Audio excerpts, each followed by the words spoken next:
ये दिव्य अमृत महोत्सव है।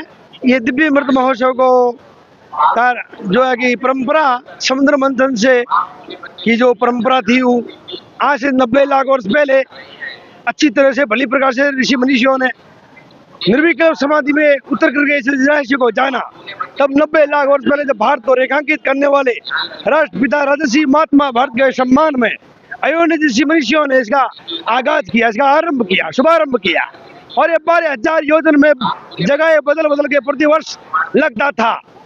12,000 योजन में ये अखंड भारत की सीमा है, जो पश्चिम में नील नदी से लेके पूर्व में इंडोनेशिया तक और उत्तर में सुमेरु श्रृंखला से लेकर दक्षिण में हिंद महासागर की आखिरी किनारे तक इस अखंड भारत आर्यावर्त की सीमा है। उसी अखंड आर्यावर्त को रेखांकित किया था राष्ट्रपिता राजर्षि महात्मा भारत ने, जिनके नाम से बाद में इसका नाम भारतवर्ष के नाम से मशहूर हुआ। इसको बाद में भारत और अभी इंडिया कहा जा रहा है अंग्रेजों के कुचाल के तहत कि इस देश की जो है कि परंपरा राजर्षि भारत के साथ में जुड़ी हुई है। और उसको लिंक को तोड़ने के लिए विक्टोरिया सन ऑफ इंडिया का नारा दिया ताकि राजर्षि भारत से जो लिंक जो है भारतवर्ष उसका नाम धीरे धीरे समाप्त हो जाए और इंडिया नाम से जब ये मशहूर हो जाए तब जो है कि son of Victoria India son of Victoria बता करके हम जो इन पे झूठा अपना मार्का लगा सके। लेकिन ऐसा हो नहीं पाएगा। हम अभी से इसका पोल खोल देते हैं कि इसको रेखांकित करने वाले राष्ट्रपिता राजर्षि महात्मा भारत 90 लाख वर्ष पहले इसको 12,000 योजन में इसको रेखांकित किया था आर्यावर्त के रूप में। बाद में ये भारतवर्ष के नाम से मशहूर हुआ और उसी मुनि महात्मा राष्ट्रपिता राजर्षि महात्मा भारत के सम्मान में प्रतिवर्ष ये 12,000 योजन में जगह बदल बदल करके ये दिव्य अमृत महोत्सव महाकुंभ जो है कि एक आर्यावर्त राष्ट्रीय पर्व था उसके रूप में लगता था, जिसको बाद में 1000 साल पहले जब अंग्रेजों ने भारत में आक्रमण किया तो उन्होंने इस परंपरा को तोड़ने के लिए इसको सिर्फ मेले के रूप में अलाउ किया, बाकी सारी चीजों पे प्रतिबंध लगा दिया।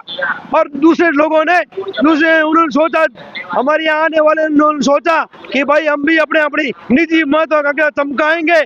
तो मूलों ने कहा तुम अपनी निजी महत्वाकांक्षा चमका सकते हो, लेकिन राष्ट्रपिता राजर्षि महात्मा भारत के सम्मान में कोई आयोजन नहीं होगा, क्योंकि जड़ से तोड़ना चाहते थे।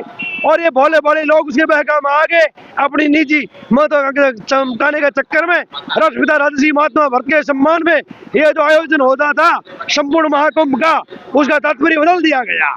इसलिए मैं पुनः आग्रह करता हूँ धर्मप्रिय श्रद्धालु जनता से कि अब की जब नासिक में कुंभ लगाए 4 साल के बाद में तो उसको राष्ट्रपिता राजर्षि महात्मा भारत के सम्मान में आयोजित करे। हर जगह यही बैनर होना चाहिए दिव्य अमृत महोत्सव के रूप में और आर्यावर्त के राष्ट्रीय पर्व के रूप में इसको दिव्य अमृत महोत्सव नाम दे करके इसको राष्ट्रपिता राजर्षि महात्मा भारत के सम्मान में इसको आयोजित करे। इसमें आपके भलाई है, इसकी आपके हित है, आपके वजूद की रक्षा होगा, आपके अस्तित्व की रक्षा होगी, आपके एग्जिस्टेंशियल रियलिटी की रक्षा होगा। क्योंकि मलय साहब को जड़ से तोड़ने के लिए राष्ट्रपिता राजर्षि महात्मा भारत के सम्मान में आयोजन होता आ रहा था पिछले 90 लाख वर्षों से, जिनको जो पिछले 1000 साल पहले मलय ने इसमें प्रतिबंध लगा दिया। मोहम्मद गौरी के भतीजे अल जुनैद ने इसमें प्रतिबंध लगवाया। ये इसका इतिहास है। और इसमें अन्य अखाड़ा जो होते हैं वो जो है कि अक्षौहिणी का सेना का 3रा हिस्सा होते हैं, 3 गुना कम।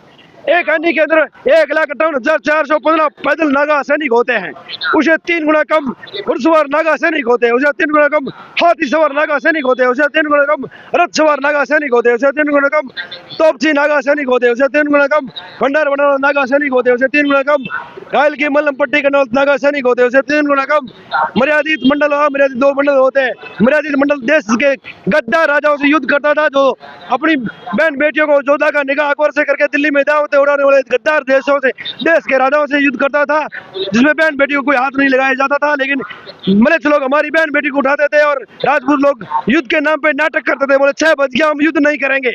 मलय ने धोखा देने के लिए पीठ दिखा दी, बोले हम पीठ के पीछे वार नहीं करेंगे। और मलय हमारी बहन बेटियों को ले जाके अपने जो आगे मलय पैदा कर देते, इसलिए उनकी संख्या बढ़ रही थी। आचार्य ने देखा, बाणंद आचार्य ने देखा कि ऐसे तो हम मारे जाएंगे और ये बच्चे पैदा कर देंगे, हमारी कन्याओं के कोख से बच्चे पैदा कर देंगे, इसीलिए हम भी इनकी बच्चे को उठाए और उनके बच्चे पैदा करें। इसीलिए जो रामानंदी साधुओं ने रामानंद साधु इनकी जो बच्चे को उठा बच्चा पैदा किया वो बैरागी जाति के साथ जाति कहलाई। और सन्यासी नागों ने जो इनकी बच्चियों से बच्चा पैदा किया वो गिरिपुरी भारतीय नाथ उदासी कहलाए, जो गृहस्थी होते हैं, पंड पजामे में रहते हैं। तो दो प्रकार के जो आगे गिरिपुरी भारतीय होते हैं, एक वृत्त होते हैं, एक गृहस्थी होते हैं।